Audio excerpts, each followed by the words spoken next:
Hello दोस्तों, infinite academy चांग में आपका स्वागत है।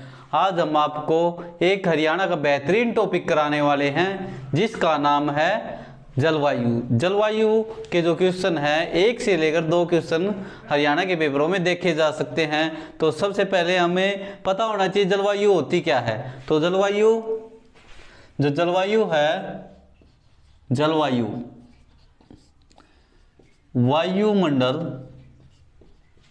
वायुमंडल की लंबे समय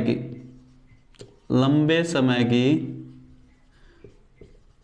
जो अवधि होती है या अवस्था होती है उसको कहते हैं। तो दोस्तों, वायुमंडल जो लंबे समय की जो अवस्था होती है समय की, तो उसको कहते हैं। तो दोस्तों, हम सोचते हैं भाई मौसम है और जलवायु है, ये दोनों एक ही हैं, लेकिन ये दोनों अलग अलग हैं। तो मौसम क्या होता है? तो यह है वायुमंडल की कम समय की। इसमें क्या है दोस्तों, ज्यादा समय लग रहा है और इसमें कम समय की अवधि। जैसा दोस्तों हमें पता है, मान लिया हमें सुबह का मौसम देखा, सुबह बहुत ज़्यादा ठंड थी और जैसे दिन का जो समय होता है उसमें बहुत ज़्यादा गर्मी पड़ती है। तो यह मौसम है, क्योंकि सुबह मौसम अलग होता है और रात को अलग होता है, दोपहर को अलग होता है। तो मौसम बदलता रहता है और जो जलवायु है वो काफ़ी लंबे समय के बाद बदलती है। जैसा आजकल हम न्यूज़ों में देखते हैं कि पहले की बजाय अब टेम्परेचर बहुत ज़्यादा हो गया है। तो दोस्तों, जो जलवायु है उसको किस उस पे निर्भर करती है। वो एक तो वहाँ की वर्षा पता होना चाहिए, वहाँ पे वर्षा कितनी होती है, तापमान कितना है वहाँ का, और जो वायुदाब कितना है वहाँ का, और सबसे इम्पोर्टेंट है पवनों की दिशा का पता होना चाहिए। ये सब बातों के बारे में जानकारी होने के बाद हम बता सकते हैं वहाँ की जो जलवायु है कैसी है। तो दोस्तों हमने जैसा कि पढ़ा है, जो जलवायु को प्रभावित करने वाले कारक हैं वो कौन कौन से हैं। तो जलवायु को प्रभावित करने वाले सबसे पहला जो कारक है हमारा अक्षांश रेखा पढ़ा होगा हमें ग्लोब के ऊपर। जो हमारा स्कूल है उसमें देखा होगा, प्रिंसिपल ऑफिस में एक ग्लोब रखा होता है और जो ग्लोब होता है उस पर काल्पनिक रेखाएं खींची गई हैं। उसमें देशांतर और अक्षांश रेखाओं में बांटा गया है उसको। तो दोस्तों, सबसे पहले हम अक्षांश रेखाओं को पढ़ेंगे। तो अक्षांश रेखा जो किसी भी देश या स्थान की उत्तर से दक्षिण की जो सीमा है, या स्थिति है, उसको दर्शाने के लिए प्रयोग करते हैं। प्लस में और क्या है, जो जलवायु है किसी भी देश या स्थान की, जलवायु को दर्शाने के लिए प्रयोग करते हैं अक्षांश रेखाओं का। तो दोस्तों, कैसे हम पता करेंगे जो अक्षांश है, कैसे पता करते हैं किसी देश या उसका? तो सबसे पहले हमें ग्लोब बना लिया, इसके बीचों बीच एक रेखा होती है जिसको 0 डिग्री सेल्सियस पे होती है, उसको क्या कहते हैं?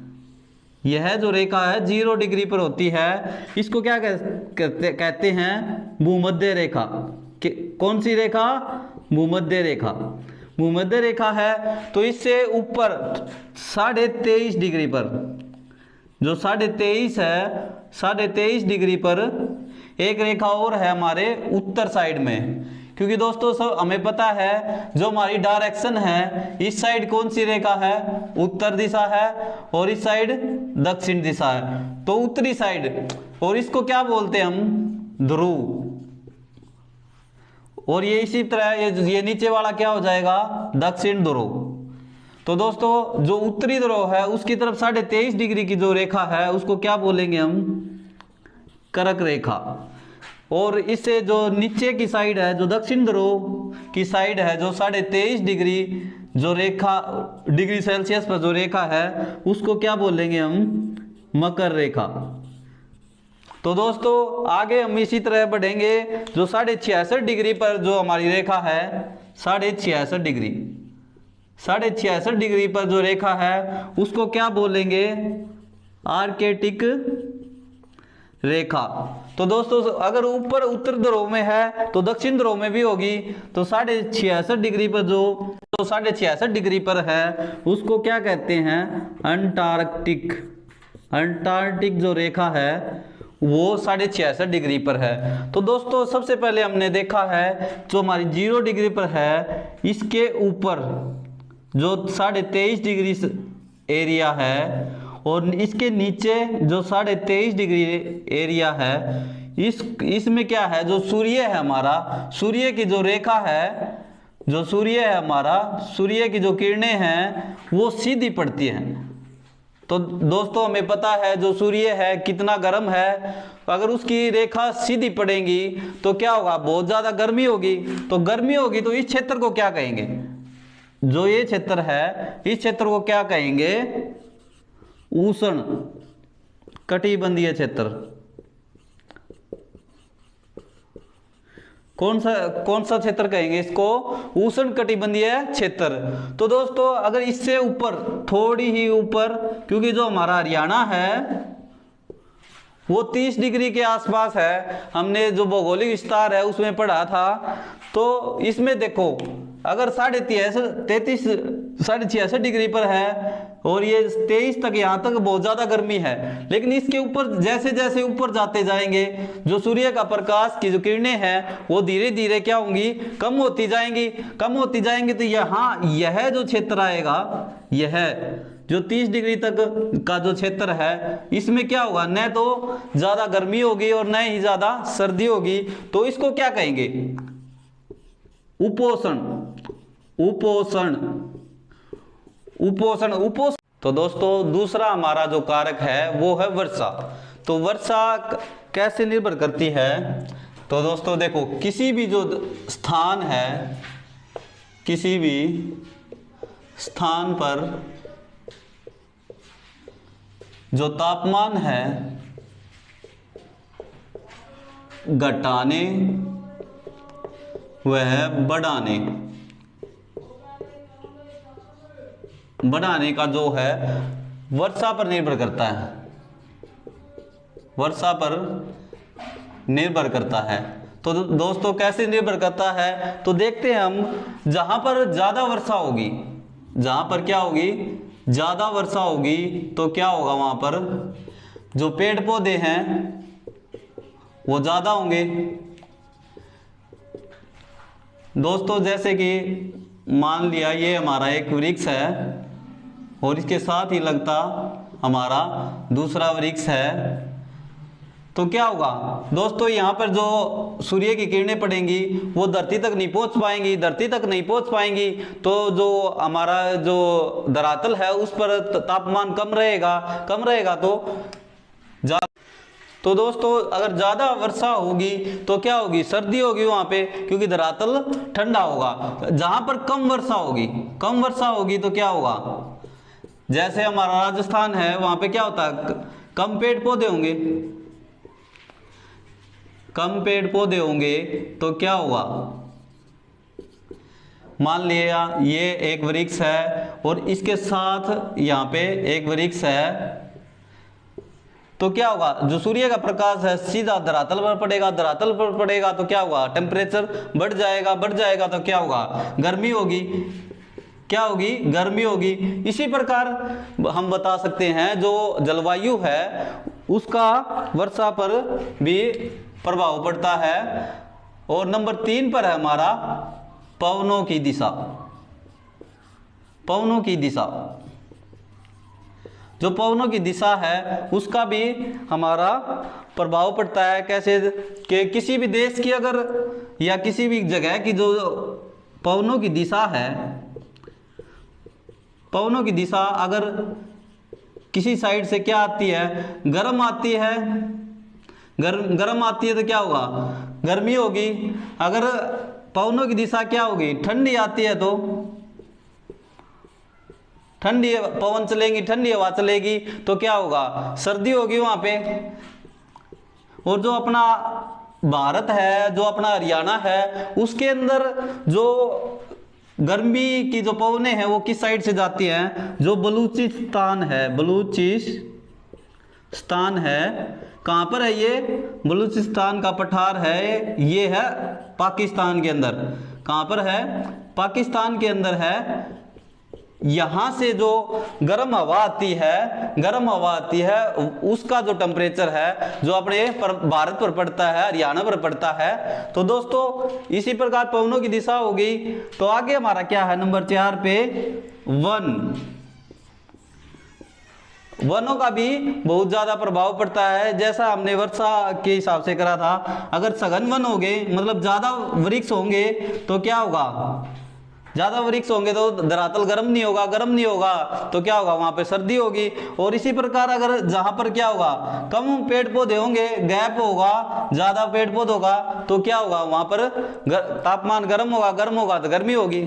तो दोस्तों हमारा जो 5 नंबर का कारक है वो है समुद्री जलधारा। तो समुद्री जलधारा कैसे निर्भर करती है,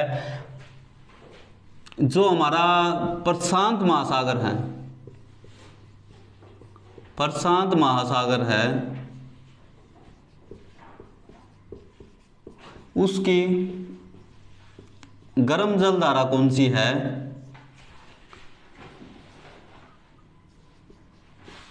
अल्मीनो।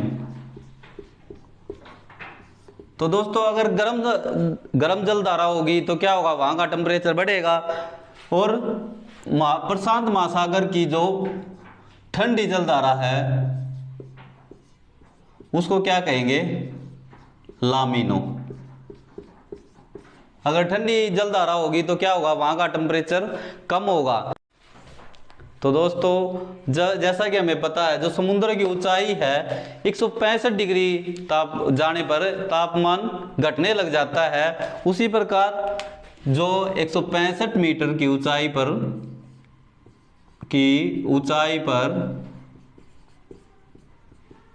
जाने पर क्या होगा, जो टेम्परेचर है, जो तापमान है वह कितना, 1 डिग्री सेल्सियस घट जाता है।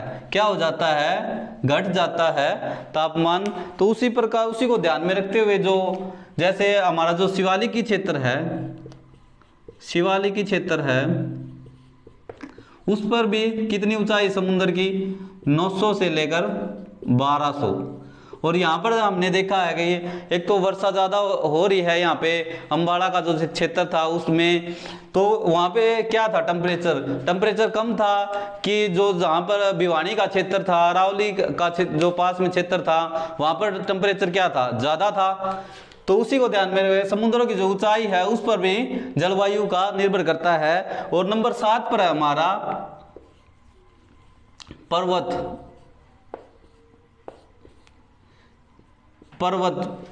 पर्वतों की जो दिशा है, पर्वतों की दिशा भी निर्भर करती है। कैसे निर्भर करती है, जैसे कि हमने किसी भी स्थान या हम देश कह सकते हैं, पर्वतों की जो दिशा है वो भी निर्भर करती है। जैसा कि एग्जाम्पल के द्वारा हम बताएंगे आपको, जो हमारा राजस्थान के अंदर अरावली का जो क्षेत्र है, जो अरावली का जो क्षेत्र है हमारा राजस्थान के अंदर, क्या है वहाँ पे जो पश्चिमी जो दक्षिण पश्चिम जो रेखा है वो आती हैं, मानसून आती है, वो क्या होती है, वो जो राजस्थान का जो वो अरावली पर्वत है वो ऐसे है। और जो पवनों की दिशा भी है वो कैसी है, इस तरह की है, क्योंकि पवनों की दिशा की तरफ हो गया अगर पर्वत तो क्या होगा, वो मानसून की जो पवन है उनसे नहीं टकराएंगे तो क्या होगा, वहाँ के जो जलवायु है उस पर निर्भर करेगा, क्योंकि वहाँ पर अगर वर्षा नहीं होगी तो क्या होगा, टेम्परेचर बढ़ेगा। तो दोस्तों जो नंबर 8 पर है हमारा मृदा। मृदा कैसे निर्भर करती है जलवायु पर? जैसा कि हमने देखा जो अपना जो राजस्थान है वहाँ क्या है, मृदा बालू मृदा है। और जहाँ पर जैसे हमारा जो मध्य प्रदेश है वहाँ पर कैसी है, काली मिट्टी है। जैसा हमें पता है कि जो काला रंग ऐसा है जो क्या करता है, सभी रंगों को अवशोषित करता है। वैसे ही जो हमारी मिट्टी है काली, वो भी क्या करती है, इसको क्या चाहिए, ज्यादा पानी चाहिए। अगर पानी नहीं मिलेगा तो क्या होगा, वो वाष्प बढ़ेंगे तो क्या होगा, गर्मी होगी। तो इसी प्रकार हम कह सकते हैं कि जो हमारी मृदा है वह भी निर्भर करती है। तो दोस्तों जैसे हमें पता, हमारा जो 9वां कारक है समुद्र से निकटता, क्योंकि समुद्र अगर नजदीक होगा तो क्या होगा, टेम्परेचर बढ़ेगा। तो उसी प्रकार जहाँ पर पहाड़ होंगे वहां पर क्या होगा, टेम्परेचर कम होगा। उसी प्रकार देखो, जैसे हमारा भारत का ले लेते हैं, भारत का यहाँ पे समुद्री इलाका है, यहाँ का भी समुद्र का इलाका है। तो यहाँ पर जो टेम्परेचर होगा कैसा होगा, जो हमारा समुद्र है, ये हमारा समुद्र है, जैसे इस पे जो प्रकाश की किरणें आएंगी सीधी इसके पानी के अंदर जाएंगी तो क्या होगा, पानी गर्म होगा तो उसको ठंडा होने में थोड़ा टाइम लगेगा। उसी प्रकार अगर यही जो सूर्य किरणें हैं अगर हमारे धरातल पर पड़ेंगी तो क्या होगा, धरातल जल्दी गर्म हो जाता है, इसलिए वहां का टेम्परेचर बढ़ जाता है। और अगर सर्दियों में देखें तो सर्दियों में टेम्परेचर जल्दी डाउन हो जाता है, क्योंकि धरातल जल्दी ठंडा भी हो जाता है। तो दोस्तों अब हम इस वीडियो में यहाँ तक ही करेंगे, आगे हम जलवायु को, हरियाणा की जो जलवायु उसको पढ़ेंगे। तो दोस्तों हमारा जो इन्फिनिटी एकेडमी चांग के नाम से चैनल है उसको लाइक सब्सक्राइब जरूर करें, और हमारी जो और वीडियो है उनको भी जरूर देखें। धन्यवाद।